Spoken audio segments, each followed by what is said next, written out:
Ovom prilikom volio bih da se zahvalim Strahinji Lukiću iz Elephant Videos produkcije. U sklopu objekta nalaze se 2 studija, foto i podcast studio. Za više informacija posjetite link u opisu ovog videa. Sport Vision je lider u sportskoj maloprodaji na Balkanu, a sedište se nalazi u Beogradu. Kompanija ima strateška partnerstva sa velikim brendovima poput Nike-a, Adidasa, Kolmara, The North Face-a i mnogim drugima. Za više informacija posjetite link u opisu ovog videa. Dobar dan poštovani gledalci, dobrodošli u 33. epizodu Sviškasta. Moj današnji gost je pomoćni trener košarkaškog kluba Mega Super Bet, Nikola Milović. Dobar dan Nikola, pre svega kako si? Dobar dan, ja sam super, kako si ti? Odlično isto.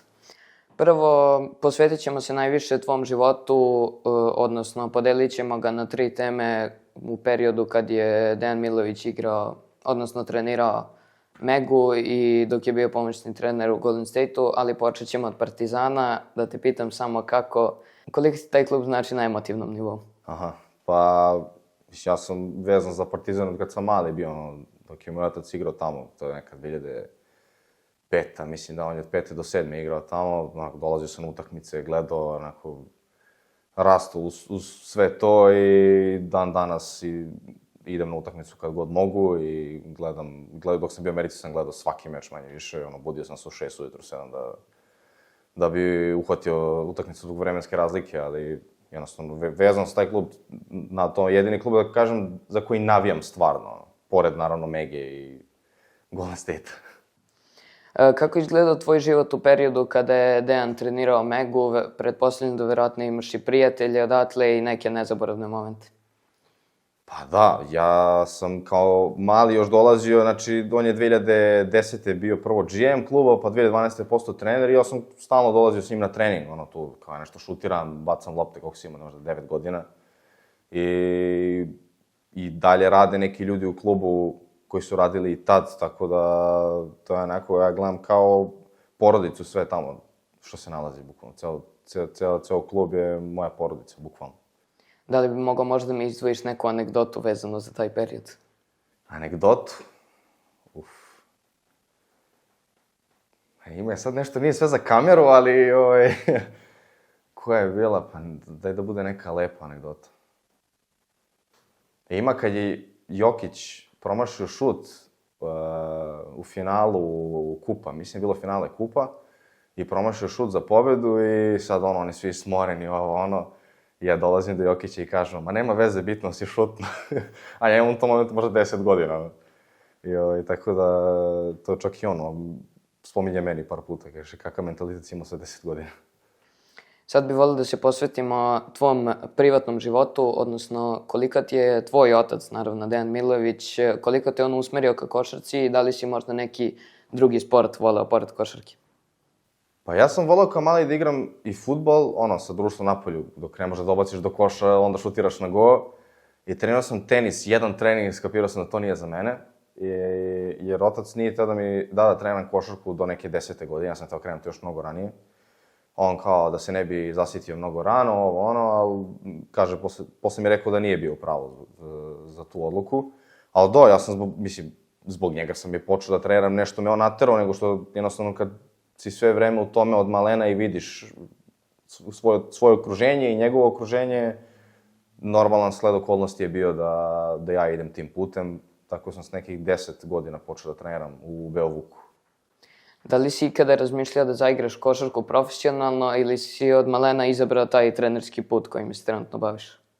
Ja sam hteo da igram profesionalnu košarku i verovatno bi se to sve obistinilo da se nije izdešavalo sve kako se izdešavalo. Mislim, plan je bio da ja odem u Ameriku svakako, jer kako je meni otac govorio, kaže, ako nisi siguran NBA talenat, da je najbolje da se ode na koledž, pa onda dalje da se razvija karijera. I sad, ja sam počeo trenerski posao sasvim slučajno. Ne sam još uvijek da kažem zašto, to će se znati na leto, ali nekim sledom okolnosti sam odlučio se za to, mislim, znaće ljudi zašto na leto. Ne sam ništa više pričam. Nema problema. Voleo bih sada da te pitam o slučaju kada je Dejan pokojni trebao da postane trener Partizana 2015. godine. Da li znaš nešto o tome da mi kažeš? Pa znam, on je trebao tada zvali su ga, ali nije hteo zbog Duleta Vujoševića, Mislim, jednostavno ima je respekt prema njemu i ne bi to uradio nikada. A iz druge strane, u tom momentu Partizan nema neki budžet, nije bila dobra situacija i jednostavno kad si legenda kluba ne želiš da se ubacuješ u neku priču s kojom verovatno ne možeš da ispuniš očekivanja.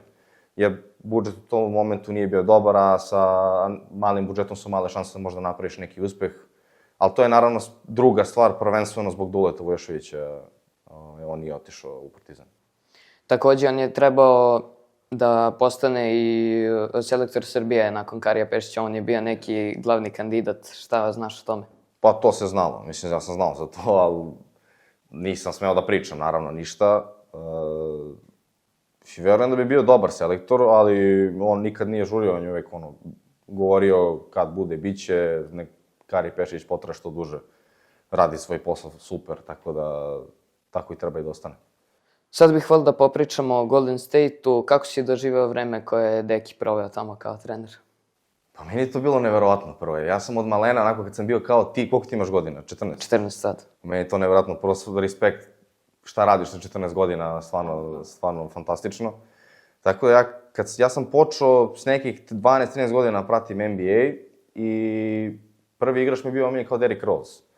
I onda mi je otac pokazao Steph Curryja, tad još uvijek Steph nije bio ni MVP, tad je bilo svetsko prvenstvo 2014. Tad sam ga prvi put video i meni je bilo to neverovatno. Ja sam tad tako počeo da pratim Golden State i budio sam se noću, znači te neke 2013. 14. počeo se budim noću, gledam utakmice i to sve i samo u jednom momentu ja upoznajem sve te ljude. Meni je to neverovatno. Zamisli ti sad za 6 godina upoznaš svog omiljenog igrača. Neverovatno je. Neverovatno, stvarno. I taj neki prvi, sećam se kad sam ušao u halu, onako, upoznajem se sa Stephom, upoznajem se sa Steve Kerrom, s Draymond Greenom, baš je onako, neverovatno je, nemoguće zvuči. Baš je specijalan moment u mom životu. Šta misliš o kulturi i načinu rada Golden State?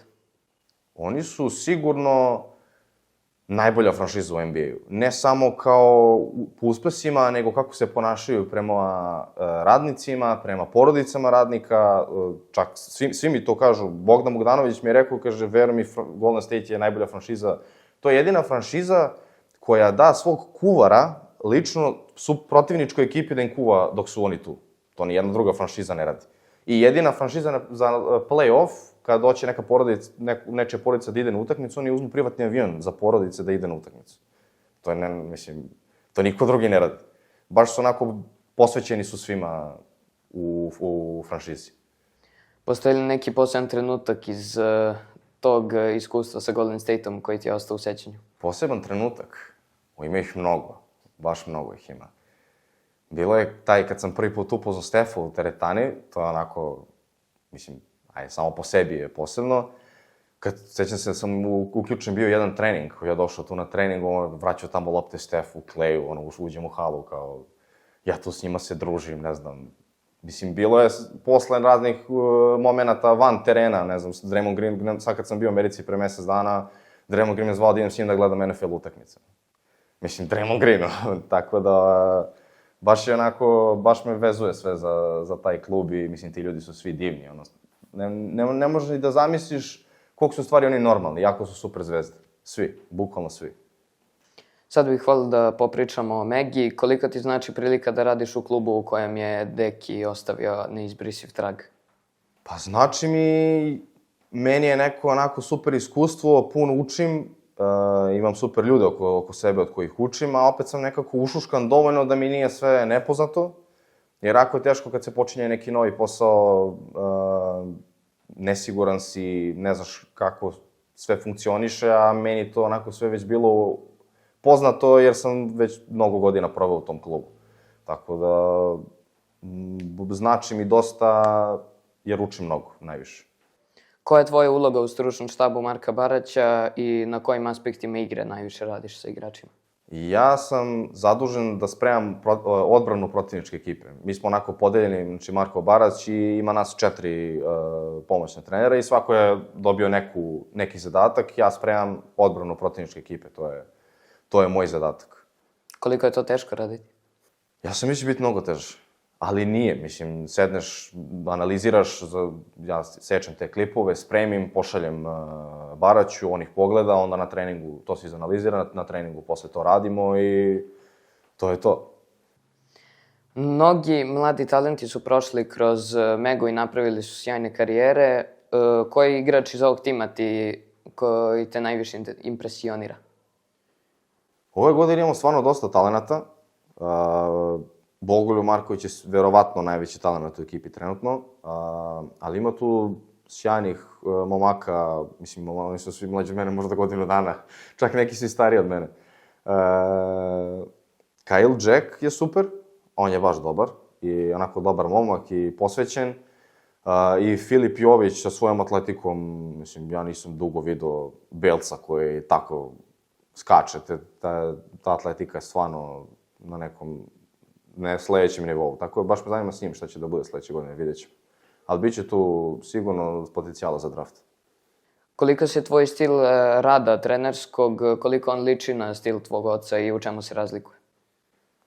Pa ja još uvijek ne mogu kažem da ja imam svoj stil rada, jer ja sam tek počeo, ali verujem da i on kad je počinjao je razmišljao onako ko je ja. On nikad nije bio nešto mnogo tenzičan, ja sam onako dosta opušten ovako i ja šta sam slušao od ljudi koji su radili s njim u stručnom štabu su mi govorili da je on bio jako opušten.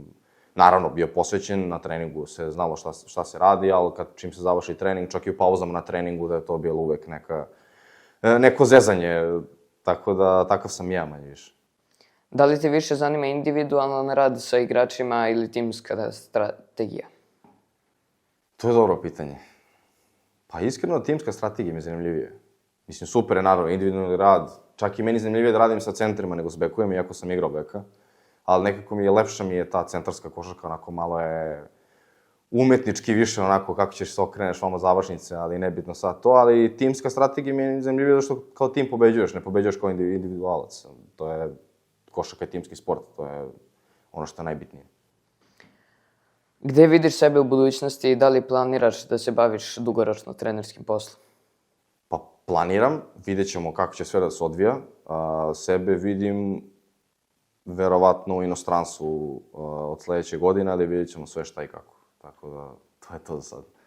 Koliko si stigao da ispratiš ovu sezonu Everligi?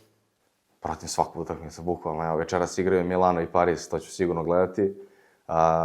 Bukvalno svaku utakmicu pogledam. Baš igram i fantasy sa društvom, onako napravili smo ligu, nas 30, i takmičimo se, tako da baš bukvalno svaku utakmicu pratim sve. Kako ti se čine Partizan i Zvezda?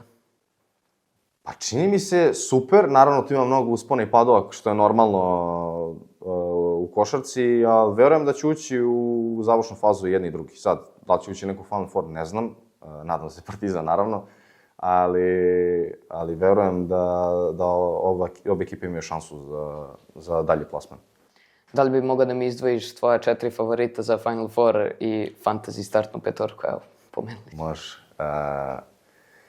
4 ekipe za Final Four su sigurno Grci, Panathinaikos, Olympiakos, to je sigurno, a ja bi izdvojio Fener i Partizan, eto, to nek bude moj top 4. I za fantasy, najbolja petorka za fantasy, pa to je najbolja petorka u Euroligi, šta bi stavio, to misliš? Da. Na 5 Lesor, na 4 Mirota, na 3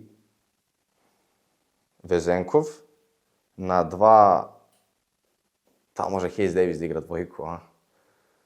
Ne bih rekao, možda 3 maksimum. Da, koga stavim na 2? Nan mi je 1, to mi je sigurno, Kendrick Nunn mi je 1, iako on je više dvojka nego play, ali ajde ona 1, a na 2, pa Shavon Shields, on mi je super, na primjer.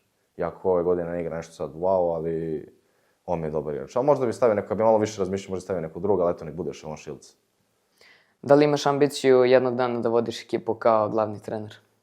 Pa to je san svakog trenera, naravno, da postaneš glavni trener. Ipak, totalno drugačije pomoćni trener i glavni trener. Nekako glavni trener je meni izgleda zanimljiviji jer si ti čovjek odluke. Mi kao pomoćnici tu smo da savjetujemo, da odrađujemo neke druge poslove, ali sigurno bi volao jednog dana da postanem glavni trener negde, zato što sam ja mnogo mlad, meni treba još godina da učim, ali vreme će pokazati svoje. Poštovani gledalci, to je to što se tiče ove epizode Sviškasta. Nikola, hvala ti na izdvojenom vremenu. Hvala tebi što si me pozvao. Samo bih te zamolio da se obratiš našim gledalcima u kameru, da im nešto poručiš. Želeo bi da poručim da svi gledate ovaj podcast, zato što je fantastična stvar šta dečko radi sa svojih 14 godina i jako je lepo ovo sve napravio. I želim vam da pratite košarku koliko i ja. Hvala ti. Hvala tebi. Odaberi mesto. Imaš tu.